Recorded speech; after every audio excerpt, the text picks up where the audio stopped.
નમસ્કાર મિત્રો, lecture number 8માં આપ સૌનું હાર્દિક સ્વાગત છે. મિત્રો, લેક્ચર નંબર 7માં આપણે ખૂબ જ મહત્ત્વના બે પ્રશ્નો આપણે જોયા હતા. તરંગનું પરાવર્તન જ્યારે થાય ત્યારે આધાર કેવો છે એના ઉપરથી આપણે પરિણામ મેળવ્યું હતું. મુક્ત આધાર હોય તો આપણને પરાવર્તિત તરંગનું સમીકરણ કેવું મળે છે. જો દ્રઢ આધાર હોય દિવાલ જેવું તો એના કારણે આપણને તરંગ સમીકરણ મળે છે એ આપણે સારી રીતે સમજ્યા. મિત્રો, એથી આગળ વધીએ. સંપાતીકરણનો આપણે એક નિયમ ભણી ગયા હતા કે જ્યારે કોઈ કણ પાસે બે કે બે કરતાં વધારે તરંગો ભેગા થતા હોય, એનો મતલબ કે એ કણ બે કે બે કરતાં વધારે તરંગોની અસર હેઠળ આવે તો એ કણનું પરિણામી સ્થાનાંતર એ દરેક સ્વતંત્ર સ્થાનાંતરોના સદિશ સરવાળા જેટલું હોય છે. આપણે આવું બોલ્યા હતા. જ્યારે બે કરતાં વધારે, ઓછામાં ઓછા બે અને બે કરતાં વધારે તરંગો ભેગા થાય એને આપણે સંપાતીકરણ કીધું હતું. તો એથી આપણે આગળ વધીએ. આવા તરંગો જ્યારે ભેગા થાય તો બનતી જે ઘટના છે એને આપણે વ્યતિકરણ નામ આપીશું. વ્યતિકરણ. ચલો જોઈએ આપણે વ્યતિકરણ એટલે શું તેના પ્રકારો જણાવું. મિત્રો, પ્રકાશને લગતા આપણે વ્યતિકરણમાં આપણે 12મા ધોરણમાં આ જ વાત કરવાની છે, પણ અત્યારે હાલ આપણે તરંગોના સ્વરૂપમાં આપણે જોઈએ છીએ. એ પ્રકાશનું કિરણ જે છે એ પણ તરંગ જ છે, વિદ્યુતચુંબકીય વિકિરણ છે, પણ આપણે ત્યાં પર્ટિક્યુલર એ પ્રકાશના ફોટોન પ્રકાશના તરંગો માટે આપણે વાત કરીશું. અત્યારે જનરલ વાત કરીએ છીએ. દોરી પરના તરંગો પણ આપણે કહી શકીએ. મિત્રો, વ્યતિકરણ કોને કહેવાય? તો બે તરંગોના સંપાત એટલે ભેગા થવાની ઘટનાને શું કહીશું આપણે? વ્યતિકરણ. એના બે પ્રકાર છે, સહાયક વ્યતિકરણ અને વિનાશક વ્યતિકરણ. સહાયકમાં એકબીજાને સહાય કરે, મદદ કરે. વિનાશક એકબીજાનો નાશ કરે, એટલે એકબીજાની અસર શું કરે? એ ઘટાડે. ચલો પહેલાં વ્યાખ્યા જોઈ લઈએ. જ્યારે કોઈ એક તરંગના શૃંગ પર બીજા તરંગનું શૃંગ આવે અથવા એક તરંગના ગર્ત પર બીજા તરંગનું જ્યારે ગર્ત આપાત થાય, સંપાત થાય, તો આપણે શું થશે? તેવા તરંગોના પરિણામી તરંગમાં કંપ વિસ્તારોનો શું થશે? સરવાળો. શૃંગ સાથે શૃંગ, ગર્ત સાથે ગર્ત. એનો મતલબ કે એક જ પ્રકારના આકારો જ્યારે એકસાથે ભેગા થાય તો કંપ વિસ્તારમાં વધારો થાય, સરવાળો થાય છે એટલે વધારો થાય. તો એવા તરંગને આપણે શું કહીશું? વિનાશક વ્યતિકરણ. ફરીથી બોલીએ. જ્યારે કોઈ એક તરંગના શૃંગ પર બીજા તરંગનું શૃંગ અથવા એક તરંગના ગર્ત પર બીજા તરંગનું ગર્ત જ્યારે સંપાત થાય તો તેવા તરંગોના પરિણામી તરંગમાં કંપ વિસ્તારનો શું થશે? સરવાળો થાય છે. એટલે મિત્રો, અહીં કંપ વિસ્તાર વધે. બંનેનો જે કંપ વિસ્તાર હોય અલગ અલગ લઈએ તો એમના કંપ વિસ્તાર કરતો આ જે પરિણામી જે આપણને કંપ વિસ્તાર મળશે એ વધારે હશે. કારણ કે એકબીજાની મદદ કરે છે. મિત્રો, તો અહીંયા આપણે એવા તરંગને, એવા વ્યતિકરણને શું કહીશું? આપણે સહાયક વ્યતિકરણ. બરાબરની સામે જુઓ, વિનાશક વ્યતિકરણ. ઉલટ સુલટ. જ્યારે કોઈ એક તરંગના શૃંગ પર બીજા તરંગનું ગર્ત આવે એટલે ઓપોઝિટ આકાર આવે. અહીંયા એક જ આકાર આવતા હતા માટે અહીંયા ફાઈ એટલે કળા બંનેની કેવી? સમાન હતી. એટલે આની બીજી વ્યાખ્યા આપી શકાય. સમાન કળામાં દોલન કરતા તરંગોના સંપાતીકરણને લખી દેજો. આવ્યું આપણે બીજી વ્યાખ્યાને લખ્યું હોય તો સમાન કળામાં દોલન કરતા તરંગોના સંપાતીકરણને લીધે મળતા વ્યતિકરણને કયા નામ બોલીશું?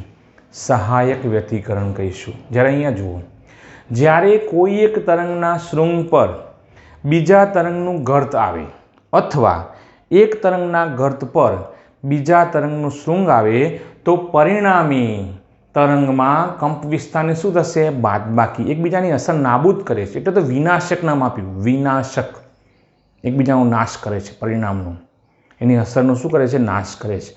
તો એવા તરંગ વ્યતિકરણને આપણે શું કહીશું? વિનાશક વ્યતિકરણ. અને અહીંયા એક શૃંગ હોય, બીજું ગર્ત હોય. આપણે દ્રઢ આધારમાં બોલી ગયા હતા કે જ્યારે શૃંગ અને ગર્ત હોય તો કળા તફાવત કેટલો હોય? પાઈ રેડિયન હોય, 180 ડિગ્રી હોય. તો અહીંયા ફાઈ બરાબર શું કહીશું આપણે? 180 ડિગ્રી. આવું કેવો કહેવાય? જો બે તરંગો વચ્ચેના દોલનોનો કળા તફાવત પાઈ રેડિયન હોય અને આવા તરંગોના સંપાતીકરણથી આપણને જે વ્યતિકરણ મળશે, કયું વ્યતિકરણ કહેવાય? વિનાશક વ્યતિકરણ. સમાન કળામાં પરસ્પર વિરુદ્ધ દિશાના અહીંયા તરંગો, વિરુદ્ધ દિશાના, શૃંગ હોય તો ઘર્ત, ઘર્ત હોય તો શૃંગ, એ પ્રકારના આપણને તરંગો જ્યારે ભેગા થાય તો જે બનતી જે ભૌતિક ઘટનાથી થવાની છે અહીંયા સહાયક વ્યતિકરણ કહીશું, અહીંયા વિનાશક વ્યતિકરણ કહીશું. ચલો મિત્રો, એની આપણે આકૃતિ જોઈ લઈએ. એક્સ અને વાય બતાવ્યું. પ્રસરણની દિશા કઈ છે? એક્સ અક્ષ છે દરેકમાં. પ્રસરણની દિશા ધારો કે અહીંયા બતાવું તો પણ પ્રસરણની દિશા તો આપણા માટે એના જ રહેવાની છે, એક્સ અક્ષ જ રહેવાની છે. પ્રસરણની દિશા એક્સ અક્ષ છે. ચલો, તમને બ્લેક પેનથી આપણે એક નાનું તરંગ બતાવ્યું, શૃંગ, ઘર્ત, આ પ્રમાણે. ચલો, લાલ બોલ પેનથી બતાવ્યું છે શૃંગ, ઘર્ત, શૃંગ, ઘર્ત. એમ નીચે આપણે લઈએ તો ઘર્ત મળશે. બંને એક સરખી રીતે દોલન થાય છે, એટલે પ્રારંભિક કળા તફાવત બંને વચ્ચે કોઈ છે નહીં, એટલે સમાન કળામાં કહેવાય. શું કહેવાય? સમાન કળામાં દોલન કરતા તરંગોના સંપાતીકરણને લીધે મળતા વ્યતિકરણને સહાયક વ્યતિકરણ કહીશું. તો પરિણામી બંનેનો કંપ વિસ્તાર સરવાળો થશે, એટલે આ જે પરિણામી જે તરંગ મળ્યું એ આ બંનેના કંપ વિસ્તાર કરતો કેવું હશે? વધુ હશે. એટલે કંપ વિસ્તારમાં વધારો થાય છે, એને સહાયક વ્યતિકરણ કહીશું. અહીંયા જુઓ, લાલ બોલપેનથી દોરેલું આપણે જે તરંગ છે એ તમે ધ્યાનથી જુઓ. એને સરખામણી આપણે કાળી બોલપેનથી આપણે તરંગ બતાવ્યું છે એ જોઈએ તો ચલો, આનું શૃંગ છે બરાબર, એ જ સમયે આનું શું છે? ઘર્ત છે. આનું ઘર્ત આવ્યું, અરે સોરી, શૃંગ આવ્યું, તો અહીંયા શું આવ્યું? આનું ઘર્ત આવ્યું. તો એકબીજાનું ઓપોઝિટ ડાયરેક્શન, વિરુદ્ધ દિશાના થયા, પરસ્પર વિરુદ્ધ દિશાના. અને પરસ્પર વિરુદ્ધ દિશાના થઈએ તો આ ધન દિશા થાય, શું થશે? ઋણ દિશા. મારા માટે આ ધન દિશા, આ ઋણ દિશા થશે. પરિણામે એમની વચ્ચેના દોલનોનો કળા તફાવત કેટલો થશે? પાઈ રેડિયન થાય. તો આવા તરંગોના સંપાતીકરણને લીધે મળતા વ્યતિકરણને શું કહીશું આપણે? વિનાશક વ્યતિકરણ. એકબીજાને અસર નાબૂદ કરે છે. માટે પરિણામે જે મૂલ્ય મળશે એ આવી સીધી લાઈન આપણા માટે. અહીં એવું કહું તો ચાલે, y બરાબર 0, y બરાબર 0. મિત્રો, આને કહીશું આપણે સહાયક વ્યતિકરણ અને વિનાશક વ્યતિકરણ.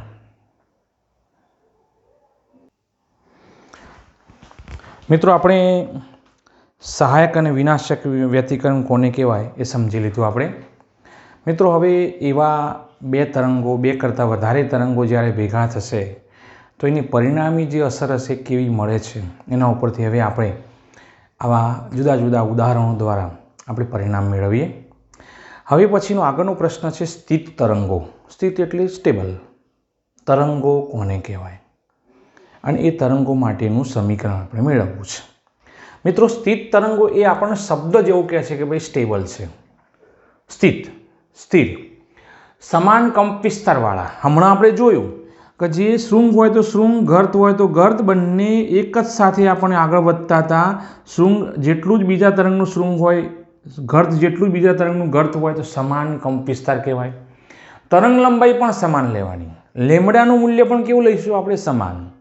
એનો મતલબ કે બંને એક સાથે એક જ સમયે આગળ વધે છે, એની તરંગ લંબાઈ જે છે એ સમાન છે, પરંતુ પરસ્પર વિરુદ્ધ દિશામાં ગતિ કરતા.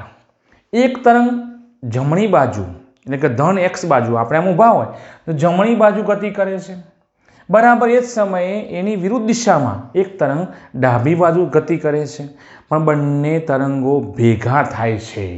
તો જુઓ, પરસ્પર વિરુદ્ધ દિશામાં ગતિ કરતા અને સંપાતીકરણ અનુભવતા, આ ખાસ મહત્વનું છે. બંને ભેગા થાય છે, સંપાતીકરણ અનુભવતા તરંગોની પરિણામી અસરરૂપે મળતા તરંગો પ્રગામીપણાનો ગુણધર્મ ગુમાવી બેસે છે. હવે ફરી વાત આવી, પ્રગામી તરંગ કોને કહેવાય? તો એવું તરંગ કે જે માધ્યમમાં સતત આગળને આગળ ગતિ કરતું જાય. આપણે શાંત પાણી હોય, સરોવર હોય ધારો કે, તમે વચ્ચોવચ્ચ બરોબર પથ્થર ફેંકો તો પેલા ગોળાકાર તરંગો ઉત્પન્ન થાય છે. તમે જે જગ્યાએ છો એ બાજુ પણ ગોળાકાર તરંગ આવશે, ચારે બાજુ ગોળાકાર તરંગ જાય છે. એ તરંગ ધીમે ધીમે ધીમે તમારી તરફ આવે છે એ વખતે એ થોડા અંતર માટે એ પ્રગામી તરંગ કહેવાય. પછી જેમ જેમ પાણીનું અવરોધક બળ એને લાગે છે એમ જેમ એ પોતે પોતાની ઉર્જા ગુમાવે છે. અને તરંગ તમને કદાચ એવું પણ જોવા મળે કે તમારા સુધી એ તરંગ તમને આવે પણ નહીં, દેખાતું પણ બંધ થઈ જાય, તમે થોડા દૂર ઊભા હોય તો એવું તરંગ નહીં. આપણે શું કહીશું, જે તરંગ માધ્યમમાં સતત આગળની આગળ ગતિ કરતું જાય તેવા તરંગને પ્રગામી તરંગ કહે છે. બોલજો, જે તરંગ માધ્યમમાં સતત આગળને આગળ ગતિ કરતું જાય તેવા તરંગને પ્રગામી તરંગ કહે છે. અને અહીંયા શું કીધું એને, કે એવો આગળને આગળ ગતિ કરવાનો જે ગુણધર્મ છે એ ગુમાવી બેસે છે. એનો મતલબ કે તે ત્યાંથી નાશ પામે છે, હવે તરંગ દેખાતું નથી. પણ આ રીતે રચાતા પરિણામી તરંગો માધ્યમમાં કેવી સ્થિત ભાત ડિઝાઇન, પણ કેવી સ્થિર ડિઝાઇન ઉપજાવે છે. માટે આવા તરંગોને શું કહીશું આપણે, સ્થિત તરંગો કહે છે. ફરીથી એકવાર બોલી જઈએ મિત્રો, સમાન કંપ વિસ્તારવાળા અને સમાન તરંગ લંબાઈવાળા પરસ્પર વિરુદ્ધ દિશામાં ગતિ કરતા અને સંપાતીકરણ અનુભવતા તરંગોની પરિણામી અસરરૂપે મળતા તરંગો પ્રગામીપણાનો ગુણધર્મ ગુમાવી બેસે છે. આ રીતે રચાતા પરિણામી તરંગો માધ્યમમાં સ્થિત ભાત ઉપજાવે છે. આવા તરંગોને સ્થિત તરંગો કહે છે. ચલો મિત્રો, હવે આપણે એનું સમીકરણ મેળવીએ. મિત્રો, અહીં તમને એક આકૃતિ મેં દોરીને બતાવી છે. આ એક દ્રઢ આધાર છે. દ્રઢ આધાર પાસે દોરીના બંને છેડા આપણે જડિત કરી દીધા છે. દોરી ખેંચાયેલી છે એવું વિચારવાનું છે આપણે, દોરી ઢીલી નથી. મિત્રો યાદ રાખો, તરંગો તમારે ઉત્પન્ન કરવા હોય સારી રીતે, તો એ માધ્યમ તમે જેમાં ઉત્પન્ન કરવા માગો છો એ માધ્યમ, દાખલા દોરીની વાત કરું તો એ ખેંચાયેલું હોવું જોઈએ, તો જ આપણે તરંગની અસર ઝડપથી જોઈ શકીશું. હવે દોરીનું અહીંયા આપણે મૂલ્ય લઈ લઈએ x બરાબર 0 અને અહીંયા x બરાબર l. તો મોટા મૂલ્યમાંથી નાનું મૂલ્ય બાદ કરીએ તો શું કહીશું આપણે, l લંબાઈની મેં દોરી લીધી છે. દ્રઢ આધાર પાસેથી આપણે જ્યારે તરંગને પરાવર્તિત કરીએ તો આપણે યાદ રાખ્યું છે અગાઉ, દ્રઢ આધાર પાસેથી તરંગનું પરાવર્તન. શું કહેતા હતા કે પરાવર્તિત તરંગની કળામાં પાઈ જેટલો વધારો થાય છે. એનો મતલબ શું, જો આપાત તરંગમાં શૃંગ હોય તો પરાવર્તિત તરંગમાં ગર્ત મળે, અને એ પ્રમાણે જો આપાત તરંગમાં ગર્ત હોય તો પરાવર્તિત તરંગમાં શું મળશે, આપણને શૃંગ મળશે. તો આ પ્રમાણે આપણે કળાનો તફાવત કેટલો લઈશું મિત્રો, આપણે તો અહીંયા કહી શકીએ પાઈ જેટલો આપણે તફાવત લેવાનો થાય. તો મિત્રો અહીંયા આ જ L લંબાઈની દોરી ઉપર રચાતા તરંગો વિચારીએ. ધારો કે મેં અહીંથી એક તરંગ ઉત્પન્ન કર્યું, એ આમ જાય છે. કઈ દિશામાં છે, ધન x દિશામાં, પ્લસ x દિશા છે. તો આપણે કહીશું, ચલો આકૃતિ પરથી મિત્રો ધ્યાન આપજો, આકૃતિ પરથી આપાત તરંગ માટે ચલો y1 અથવા i કહું તો પણ ચાલે, yi બરાબર આપણે ધન x દિશામાં જાય છે. ધારો કે શૃંગ છે તો a sin omega T minus kx. ખ્યાલ આવે છે? હવે એ તરંગ ધારો કે આમ ગયું, બરાબર એની સામેથી બીજું તરંગ તમને વિરુદ્ધ દિશાનું, પણ કેવું, આપણા માટે સમાન તરંગ લંબાઈ અને સમાન કંપ વિસ્તાર, એટલે એનો પણ કંપ વિસ્તાર કેટલું લેવાનું, એ જ લેવાનું. પણ હા, યાદ રાખવાનું છે, જાણે કે આપણને એવો અનુભવ થાય આ તરંગ અહીં અથડાઈને પાછું આવતું હોય એવું આપણને અનુભવાય. એટલે અહીંથી પરાવર્તિત તરંગ આમ પાછું આવે એ વખતે ફરી પાછું આપણે એટલું જ આપણે આ સ્થાનાંતરવાળું તરંગ ઉત્પન્ન કરીએ તો બંને તરંગો ભેગા થશે. તો આપણે કહીશું પરાવર્તિત તરંગ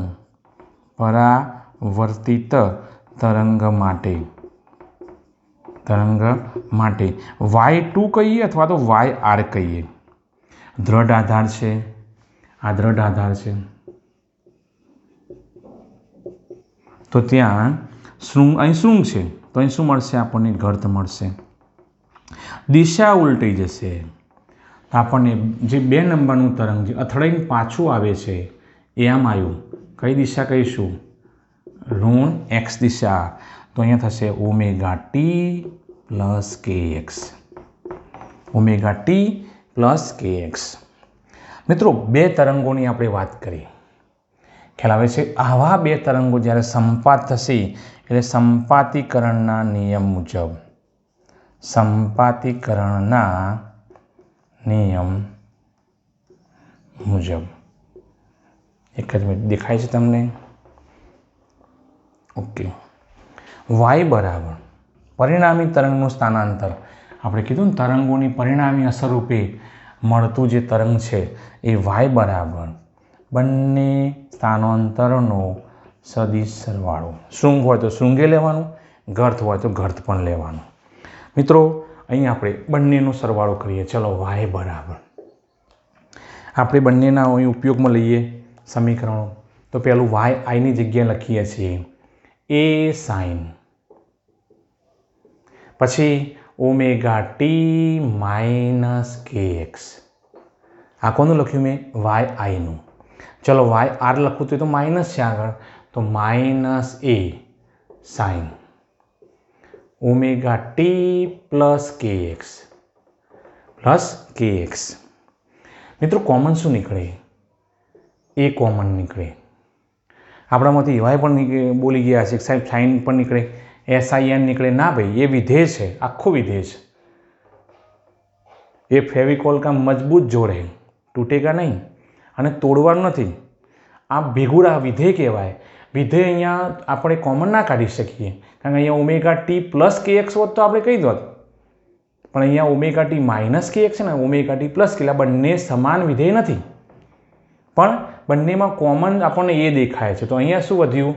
સાઇન ઓમેગા ટી માઇનસ કે એક્સ, પછી minus sine omega T plus કે એક્સ. આ પ્રમાણે આપણે કોમન કાઢી શકીએ.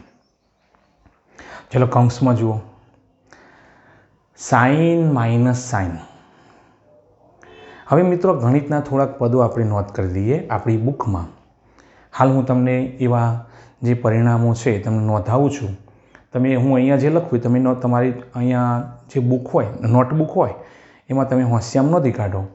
એસ માઇનસ એસ, આનો પહેલો આલ્ફાબેટ લેવાનો, એસ માઇનસ એસ બરાબર. આનું જે પદ થશે એ તમારે આવું થશે, 2CS. આ બોલતા નથી, આપણે ટૂંકમાં બોલીએ છીએ. સાઇન માઇનસ સાઇન હોય તો બરાબર 2 cos સાઇન. જોઈએ આપણે કેવી રીતે પદ અહીંયા મળશે.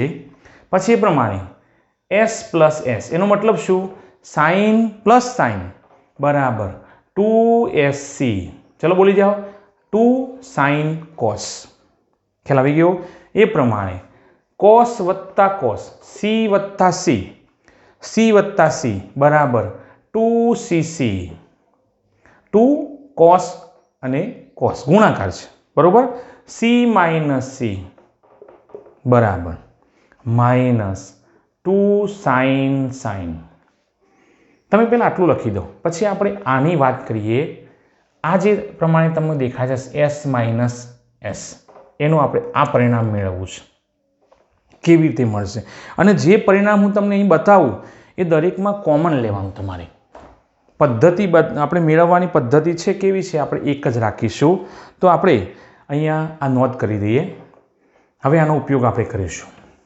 ચાલો, ઉપયોગ આપણે કરીએ તો એમાં મારે લેવાનું થશે એસ માઇનસ એસ. જોઈએ કેવી રીતે આપણે કરીએ છીએ. બરાબર, એ તો બાજુમાં જ રાખવાનું. હવે 2 મૂકવાના. ચલો, કોસ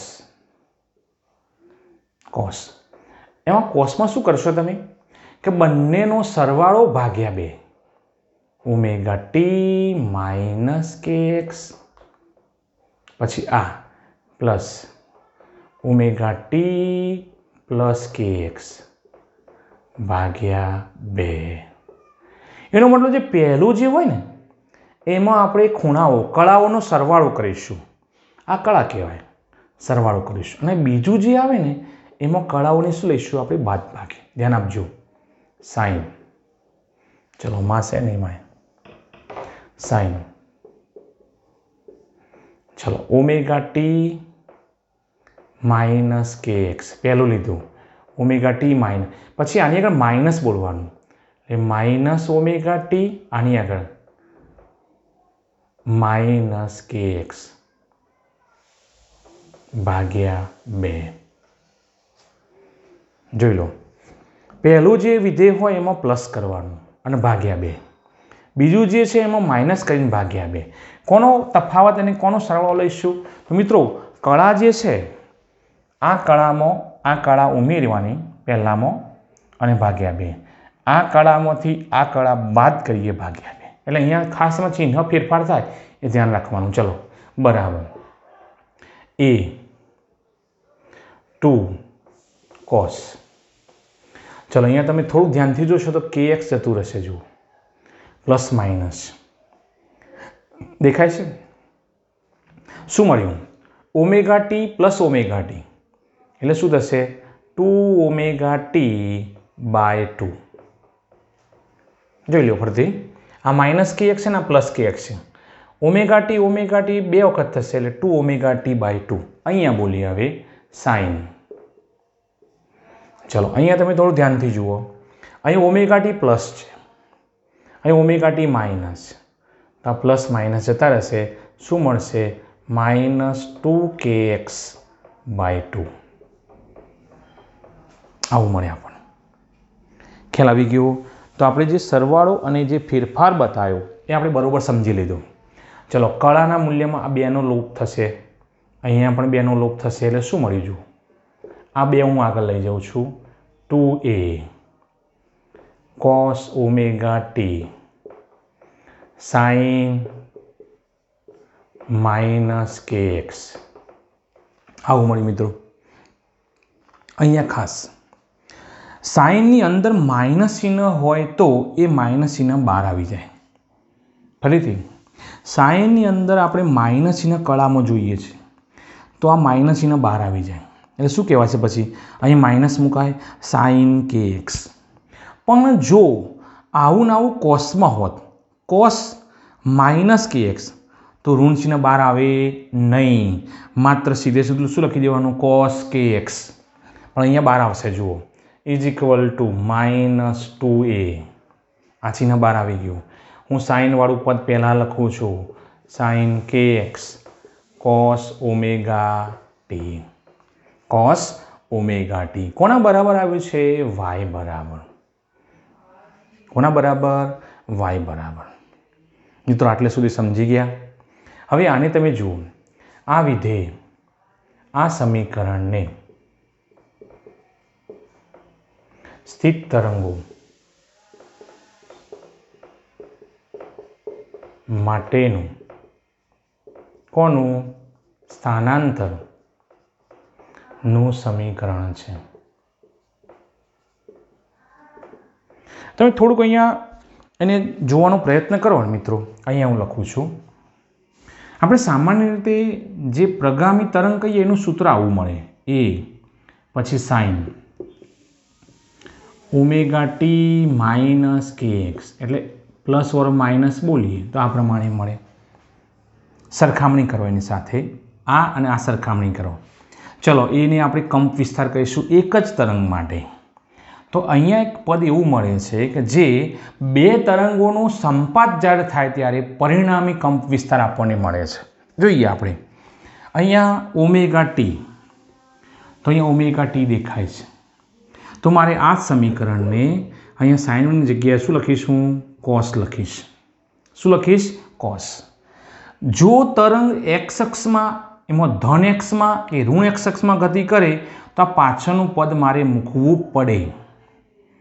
પ્રગામી તરંગ માટે આવું સમીકરણ લખવું પડે કારણ કે અહીંયા તમને દિશા બતાવે છે. જો માઇનસ kx લઉં તો ધન એક્સ દિશા, પ્લસ kx કહું તો એ ઋણ એક્સ દિશા થશે. પરિણામે એ તરંગને પ્રગામી તરંગ કહેવાય. જ્યારે તમે આમાં જુઓ એકલો કોસ ઓમેગા ટી એટલું જ દેખાય, એનો મતલબ એક્સ બરાબર શું થઈ ગયું? 0. એક્સ બરાબર 0 એનો મતલબ કે તરંગ એક્સ અક્ષમાં કોઈ જગ્યાએ ગતિ કરતું દેખાતું નથી. એટલે જ આપણે બોલ્યા કે પ્રગામીપણાનો ગુણધર્મ ગુમાવી બેસે છે. એને આવું પણ કહેવાય F omega T plus or minus kx. વિધેય કયું વિધેય છે? કોસ છે. તો આ સમીકરણ એ આના જેવું નથી, માટે આ તરંગો એ કેવો પ્રગામીપણાનો ગુણધર્મ ગુમાવી બેસે છે.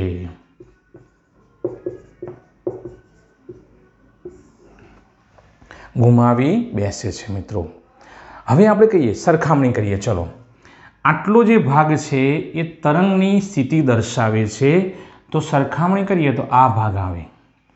તો એનો મતલબ આ જે છે શું છે? કંપ વિસ્તાર છે. તો અહીંયા એની સાથે સરખામણી કરીએ, કંપ વિસ્તાર કેટલો મળે?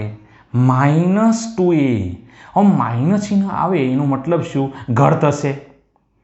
જે કંપ વિસ્તાર એ હતો તો એના બમણા, પહેલું ઘર્ત ધારો કે મારી સામે ધ્યાન આપજો, આટલું જ છે, પણ હવે એનાથી બમણું મૂલ્ય ધરાવે છે. જુઓ, ઘર્તનો મતલબ માઇનસ ચિહ્ન એ ઘર્ત છે, પણ ધારો કે પહેલું ઘર્ત તો આમ કીધું, એના કરતાં બમણું એટલે બમણું ઘર્ત તમને આમ બતાવે, એટલે આપણા માટે -2a. તો આપણે કહીશું આ સમીકરણ, ધારો કે અહીંયા સમીકરણ નંબર 1 આપું. સમીકરણ 1માં કંપ વિસ્તાર કોનો? સ્થિત તરંગ માટેનો કંપ વિસ્તાર -2a sin kx મળે. માત્ર મૂલ્ય કહેવામાં આવે તો 2a sin kx. મૂલ્ય કહી દઉં તો 2a sin kx. આપણે ઋણ ચિહ્નને ધ્યાનમાં લેવાનું નથી. મિત્રો, હવે થોડીક આપણે સરખામણી કરીએ. આ આપણને અનુકૂળતા રહે એને ધ્યાનમાં રાખીને મેં તમને કહ્યું. પણ તમે નવી બુકમાં તમે જુઓ ને, તો નવી બુકમાં આપણને આવું લીધું છે. સરખામણી આપણે કરતા જઈએ. ωt પાછળ લીધું, kx - ωt, પછી અહીંયા kx - ωt પ્લસ phi. આ પ્રમાણે અહીંયા દિશા બદલી, પણ અહીંયા જે સાઇન પછી kx જે પહેલું લીધું છે, ભલે પહેલું લીધું બંનેમાં, અને ωt પછી બતાવ્યું, પણ છેલ્લે તમે સમીકરણ જુઓ ને તો એ સમીકરણમાં ફક્ત આટલો જ ડિફરન્સ છે. કયો? ચિહ્નનો. અહીંયા ઘર્ત બતાવે છે, ત્યાં શું કહીશું આપણે? શૃંગ છે, કારણ કે ત્યાં પ્લસ છે, એટલે પરિણામ બદલાતું નથી. હા, તમે જે સમીકરણ લીધું છે એ સમીકરણ પ્રમાણે અહીંયા ઘર્ત છે કે શૃંગ છે એ અહીંયા આપણને મળી જાય. આપણો ટાર્ગેટ આવો જ.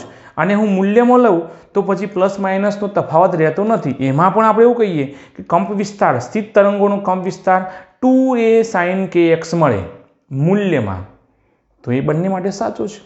એટલે આપણા માટે અનુકૂળતા પ્રમાણે આપણે સરળતા કેવી છે ધ્યાનમાં રાખીને આપણે સ્થિત તરંગોનું આપણે સમીકરણ આ પ્રમાણે મેળવ્યું. મિત્રો, યાદ રાખજો, આ સમીકરણ આપણા માટે સ્થિત તરંગોનું સમીકરણ છે. y બરાબર, બોલી જાઓ બધા, y બરાબર -2a sin kx cos ωt. ચલો મિત્રો, સ્વાધ્યાયમાં આપણે જોઈએ. હવે સ્વાધ્યાય 15.7 રકમો ધ્યાન આપજો. એક હોસ્પિટલમાં પેશીમાંની ગાંઠનું સ્થાન નક્કી કરવા અલ્ટ્રાસોનિક સ્કેનર વપરાય છે. જો ગાંઠમાં ધ્વનિની ઝડપ 1.7 કિલોમીટર પ્રતિ સેકન્ડ હોય, તેમાં ધ્વનિની તરંગલંબાઈ કેટલી હશે? સ્કેનરની કાર્યવાહક આવૃત્તિ 4.2 મેગાહર્ટ્ઝ છે.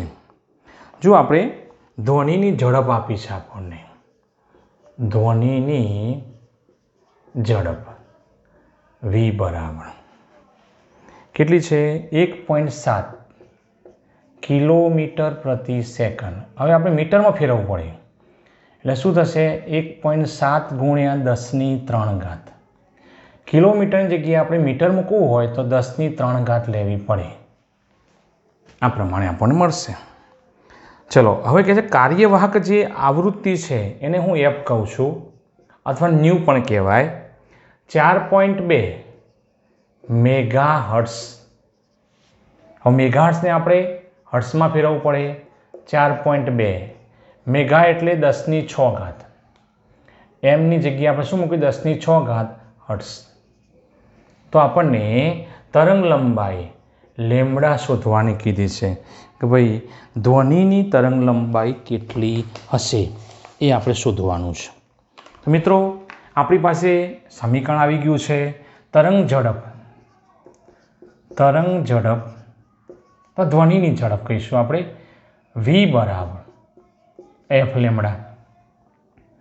બરાબર f લેમડા એના ઉપરથી ચલો આપણે લેમડાને સૂત્રનો કરતા બનાવીએ તો શું મળે v ભાગ્યા f v એટલે કેટલા 1.7 ગુણ્યા 10 ની 3 ઘાત f કેટલા 4.2 ગુણ્યા 10 ની 6 ઘાત તો આટલું તો આપણે મૂકી શકીએ 10 ની -3 ઘાત આ બંનેનો આપણે મૂકીએ 1.7 ભાગ્યા 4.2 તો આપણને મળશે 0.40 અને હું 5 કરી દઉં છું આવું મને મળ્યું બરાબર 4.05 કરી દઉં તો 10 ની -4 ઘાત 1 પોઈન્ટ હું પાછળ આવ્યો બાજુ તો 1 ઘાત અહીંયા માઇનસમાં વધે આટલા મીટર મારે 405 કહું તો શું થશે 10 ની -6 ઘાત મીટર એટલે 405 શું થશે માઇક્રોમીટર આપણને અહીંયા તરંગ લંબાઈ ધ્વનિની તરંગ લંબાઈ આપણને મળશે ચલો મિત્રો 15.8 ચલો 15.8 તરફ ધ્યાન આપજો એક દોરી પર લંબગત હાર્મોનિક તરંગ yxt બરાબર 3 sin કૌંસમાં 36t પ્લસ 0.018 x પ્લસ π/4 વડે રજૂ કરાય છે જ્યાં x અને y સેન્ટીમીટરમાં હવામાં અને t સેકન્ડમાં છે xની ધન દિશા ડાબેથી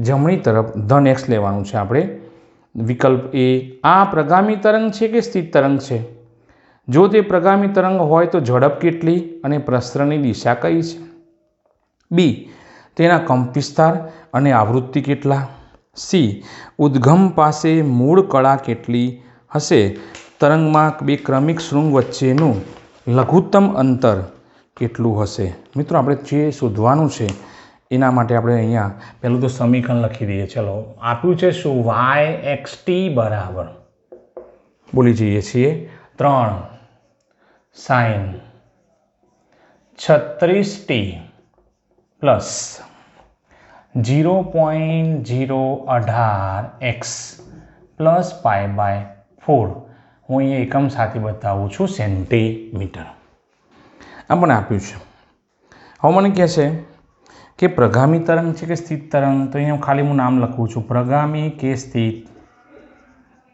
બંનેમાં પછી કંપ વિસ્તાર એ શોધવાનો છે પછી આવૃત્તિ એફ શોધવાનું છે આ બીમાં થશે આપણા માટે એમાં ચલો સી આપણને વિકલ્પ આપ્યો છે પ્રારંભિક કળા ફાઈ અને ડી એમ કહે છે તરંગમાં બે ક્રમિક શૃંગ વચ્ચેનું લઘુત્તમ અંતર એટલે વ્યાખ્યા મુજબ તરંગ લંબાઈ કેટલી મળશે તે આપણે શોધવું છે અને પહેલામાં જો પ્રગામી તરંગ કે સ્થિત તરંગમાં તમને ખબર પડી જાય કે પ્રગામી તરંગ છે તો એ વખતે ઝડપ v કેટલું અને પ્રસરણની દિશા કઈ પ્રસરણની દિશા આટલું આપણને માગ્યું છે તો આપણે જોઈએ આપણે કઈ દિશામાં આપણને અહીંયા મળે છે એ કહીએ તો આપણે મને અહીંયા સમીકરણ તરફ ધ્યાન આપો મિત્રો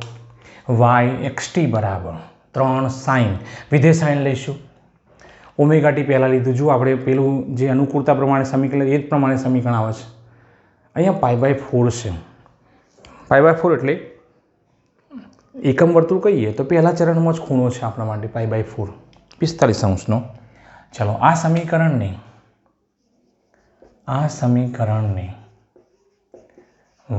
yxt બરાબર એના જેવું સમીકરણ બનાવવાનું સાઇન ઓમેગા ટી માઇનસ કે એક્સ પ્લસ ફાઈ સાથે સરખાવતા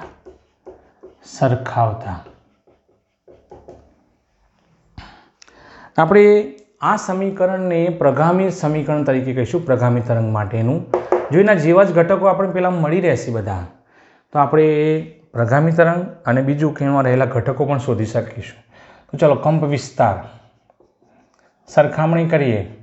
કંપ વિસ્તાર એ બરાબર કેટલો આવ્યો? 3 સેન્ટીમીટર. પછી ટીના જોડે સહગુણક છે કોણીય આવૃત્તિ ઓમેગા બરાબર, અહીંયા ટીના જોડે સહગુણક ઓમેગા, તો ટીના જોડે સહગુણક શું છે? 36 રેડિયન પર સેકન્ડ. પછી અહીંયા કે છે તો તરંગ સદિશ કહેવાય. તરંગ સદિશ કે બરાબર -0.018. એક્સના જોડે સહગુણકમાં હોય એ કે હશે, અહીં ચિહ્ન માઇનસ લીધું છે, ત્યાં પ્લસ લીધું એટલે એકને પ્લસ કહીએ તો બીજું શું થશે? માઇનસ રેડિયન પર સેન્ટીમીટર. ચલો મિત્રો, હવે આના ઉપરથી આપણે એવું કહી શકીએ કે પ્રગામી છે કે સ્થિત તરંગ છે. આમ ઘટકો આપણને મળી રહ્યા. આ સમીકરણ આપણે પ્રગામી તરંગ માટે લીધું અને એ પણ એના જેવું સમીકરણ આપણને દેખાય છે, એટલે આપણે કહી શકીશું કે અહીં આપેલ તરંગ સમીકરણ, અહીં આપેલ તરંગ સમીકરણ એ પ્રગામી તરંગ રજૂ કરે છે. પ્રગામી તરંગ રજૂ કરે છે. મિત્રો, હવે મારે પ્રગામી તરંગ થઈ ગયું તો પછી મારે ઝડપ શોધવી છે. તો હમણાં ઝડપનું સૂત્ર મેળવ્યું. ઝડપનું સૂત્ર મેળવવા માટે આપણી પાસે પહેલું તો કે તો હોવું જોઈએ, ઓમેગા પણ છે, બંનેનો ઉપયોગ કરી શકીએ. ચલો, તરંગ ઝડપ v બરાબર ઓમેગા બાય કે. ઓમેગા કેટલા છે? તો ઓમેગાનું મૂલ્ય 36 છે બરાબર, ભાગ્યા કેનું મૂલ્ય -0.018, એટલે 36 ભાગ્યા 0.018. ચલો, કેટલું મળે છે? બરાબર -2000. હવે 2000 જે છે આનો એકમ થાય રેડિયન પર સેકન્ડ, આનો એકમ રેડિયન પર સેન્ટીમીટર. તો આ એકમ શું થઈ ગયું? સેન્ટીમીટર પર સેકન્ડ. એટલે આપણે એને 100 વડે ભાગી દઈએ તો એ આપણા માટે મીટરમાં ફેરવાઈ જશે, -20 મીટર પ્રતિ સેકન્ડ. દિશા કઈ બાજુ થશે જુઓ. તો આપણે આ સમીકરણ જે લખ્યું છે એ સમીકરણ દિશા કઈ બાજુ બતાવે છે? ધન એક્સ દિશા.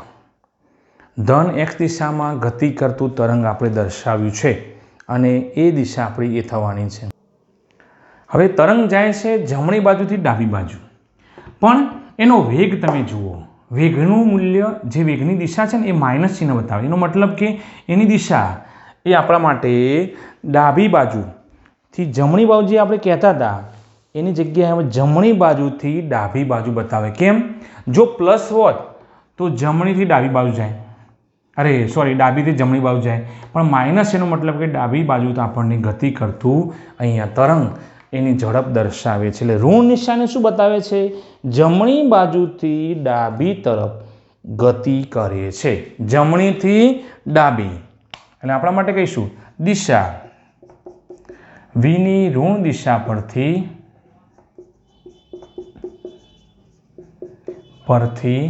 કહી